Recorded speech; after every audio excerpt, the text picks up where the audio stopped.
Hello दोस्तों, स्वागत है आपका द वाइट कोट के एक नए एपिसोड में। मेरा नाम अनुज है और आज हम बात करने वाले हैं कुछ ऐसे टॉपिक्स के बारे में जो कि आप रोज़मर्रा की ज़िंदगी में देखते हैं, जैसे कि सोते टाइम खर्राटे लेना या आँख जलन होना, नाक से पानी आना। कुछ ऐसे सिम्पटम्स के बारे में बात करने वाले हैं जो कि डायरेक्ट डॉक्टर्स से हम बात करने वाले हैं। तो आज हमारे साथ हैं एक highly experienced doctor Sirika Verma, जो कि ईएनटी सर्जन है और एलर्जी स्पेशलिस्ट हैं।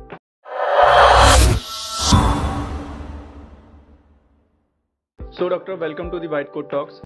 Thank you very much. So doctor, मैं फर्स्ट जानना चाहूँगा आपके बारे में और आपकी जर्नी के बारे में।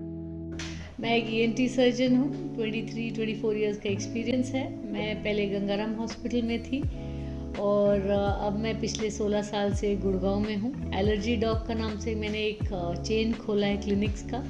मेरे 15 सेंटर हैं 7 सिटीज़ में, दिल्ली, बॉम्बे, गुड़गांव, चंडीगढ़ और उदयपुर, कुरुक्षेत्र और पंचकुला। तो मैं अलग अलग जगहों में जाकर लोगों को रीच आउट करती हूँ, क्योंकि एलर्जी जो है एक बहुत बड़ी समस्या है और बहुत कम डॉक्टर्स हैं इंडिया में जो इस काम पे कर रहे हैं। मैं 23 साल से यही काम कर रही हूँ और अब आज आपके शो पे आई। कल पॉल्यूशन का बहुत ज़्यादा रोल है नॉर्थ इंडिया साइड, एंड आप ये देखोगे कि अरावली वाला भी केस निकल के आया, जिसमें मैंने देखी, आपकी पिक्चर्स भी देखी, जिसमें आप काफ़ी सपोर्ट कर रही हो उस चीज़ को। तो इसमें पॉल्यूशन का कितना रोल है? खांसी ये सारी पोल्यूशन की वजह से ही है। तो सबसे पहले तो जो आपने बात की कि north India, 6 states of north India are engulfed by a very bad quality of air for almost 4 months. October, November, December, January, almost middle of February तक हमें स्काई भी नहीं दिखता है, खासकर जो सिटीज़ में रहते हैं। और ये सिर्फ दिल्ली का पोल्यूशन या गुड़गांव का पोल्यूशन या फरीदाबाद का पोल्यूशन नहीं, पूरा नॉर्थ इंडिया। मतलब अभी जो लेटेस्ट स्टडी आई थी कि out of 100 most polluted cities in the world, 92 are from India.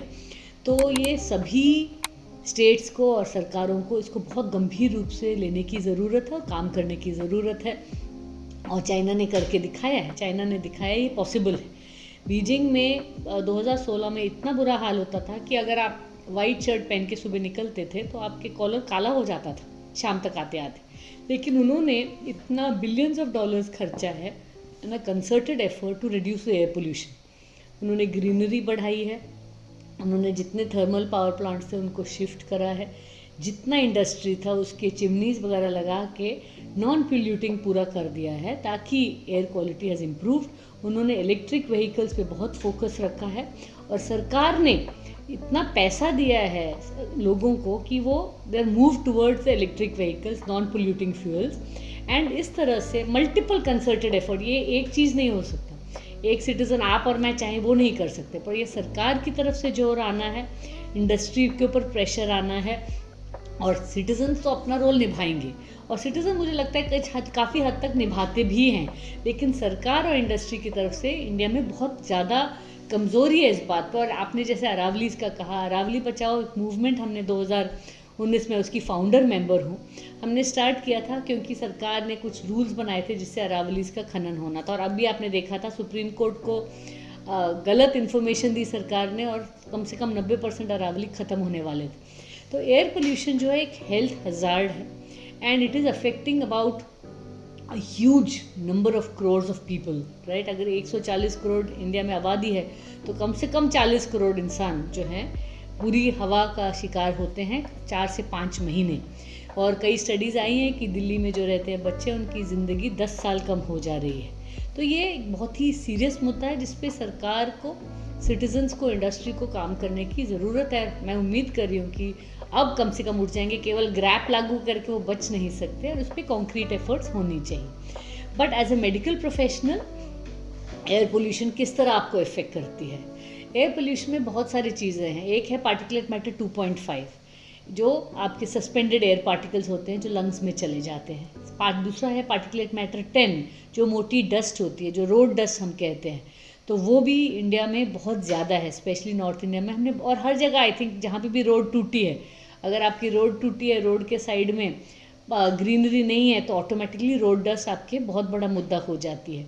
उसके अलावा सल्फ़र डाइऑक्साइड, लेड डाइऑक्साइड, ये कुछ कार्बन मोनोऑक्साइड और ओजोन, ये एयर में हैं जो आपको परेशान करते हैं। ये आपके ट्रक्स के धुएं में, एग्जॉस्ट पाइप्स में, ये सब चीज़ों से निकलता है। प्लस आपके अगर थर्मल पावर प्लांट है तो सस्पेंडेड एयर पार्टिकल बहुत ज़्यादा होंगे। जिस भी शहर में आप देखेंगे कि वेस्ट टू एनर्जी प्लांट है, वहाँ ये सस्पेंडेड पार्टिकल्स बहुत ज़्यादा होंगे। ये सब करते क्या है, how do they affect the human being?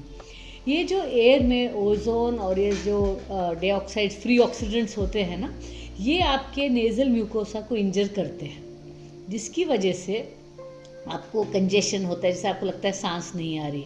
और फिर धीरे धीरे जो म्यूकोसा में डैमेज होता है उसमें फिर पोल्यूटेंट्स इरिटेट कर देते हैं और फिर एलर्जन जो है उसमें अंदर घुस जाते हैं।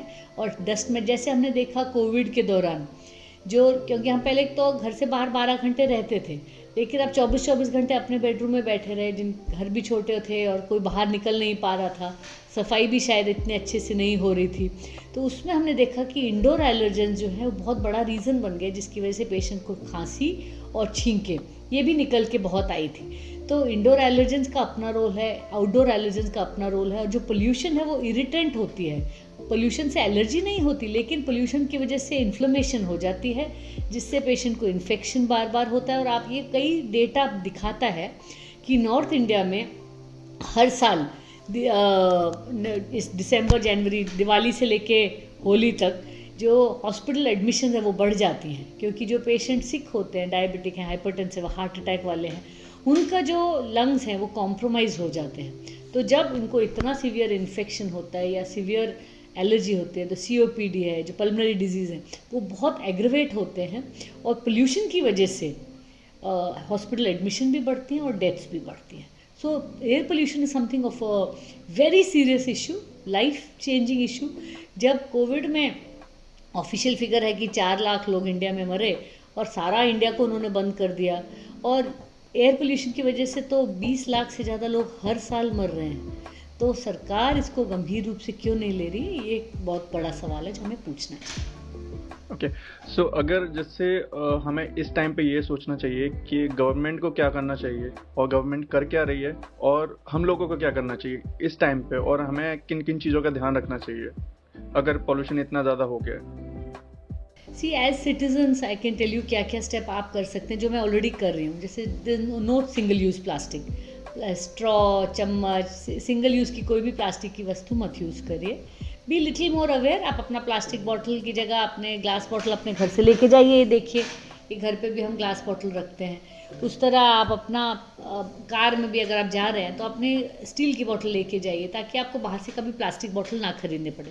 That is one thing that we can do. Second thing is that अपने घर में जो गार्बेज है उसको सेग्रीगेट करें, वेट वेस्ट और ड्राई वेस्ट।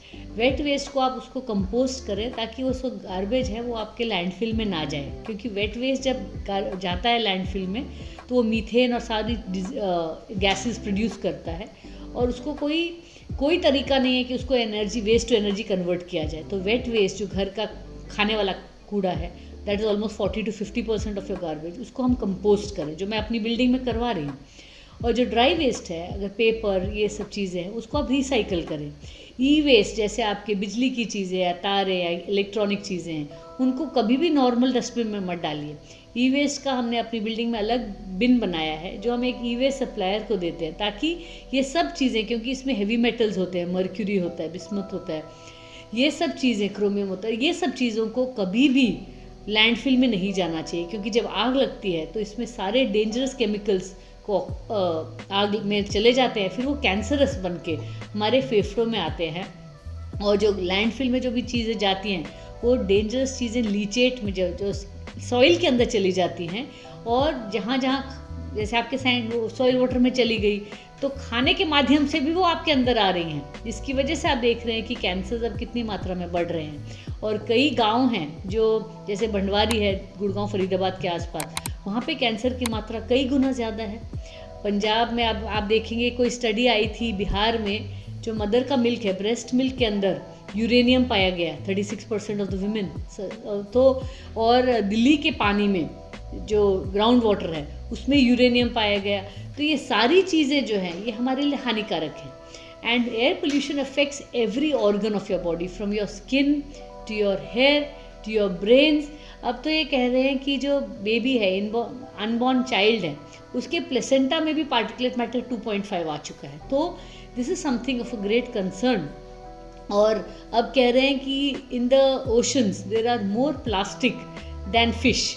तो हम अपनी पूरी धरोहर को किस तरह ख़त्म कर रहे हैं, इसका अवेयरनेस बहुत ज़रूरी है। और मुझे ये बहुत खुशी है कि even though my generation has not done much और हमारी previous generation are totally unaware, लेकिन जो अगली जनरेशन है वो बहुत ज़्यादा अवेयर है इस बारे में कि क्लाइमेट चेंज हो रहा है। और 2050 में we will reach a point where will not irreversible climate change आ जाएगा। तो मुझे बहुत उम्मीद है कि जो अगली जनरेशन है, अगली पीढ़ी से मुझे यही उम्मीद है कि वो इस देश को और इस पूरे वर्ल्ड को बचा पाएंगे, क्योंकि हमारी जनरेशन ने तो काफ़ी किया नहीं। बिल्कुल डॉक्टर, नहीं ये प्रॉब्लम तो काफ़ी इतनी हो गई है कि लोग ध्यान नहीं दे रहे हैं, बट जो आने वाली जनरेशन है वो काफ़ी इन चीज़ों पे ध्यान दे रही है कि उसे क्या क्या चीज़ें कैरी करनी चाहिए, क्या क्या नहीं करना चाहिए, तो वो काफ़ी चीज़ों पे अभी ध्यान दे रही है। सो दोस्तों, अगर ये एपिसोड आपको पसंद आए तो प्लीज़ चैनल को सब्सक्राइब करें, शेयर करें, लाइक करें। अगर आपके एलर्जी और नाक कान खुजली से रिलेटेड अगर कोई भी आपके क्वेश्चंस एंड डाउट्स हैं तो आप कमेंट सेक्शन में शेयर कर सकते हैं, एंड मैं डॉक्टर्स के सारे सोशल मीडिया लिंक डिस्क्रिप्शन में शेयर कर दूंगा, जिससे कि आप डॉक्टर से डायरेक्ट कनेक्ट कर सकते हैं। So thank you so much and stay healthy, stay safe. Thank you.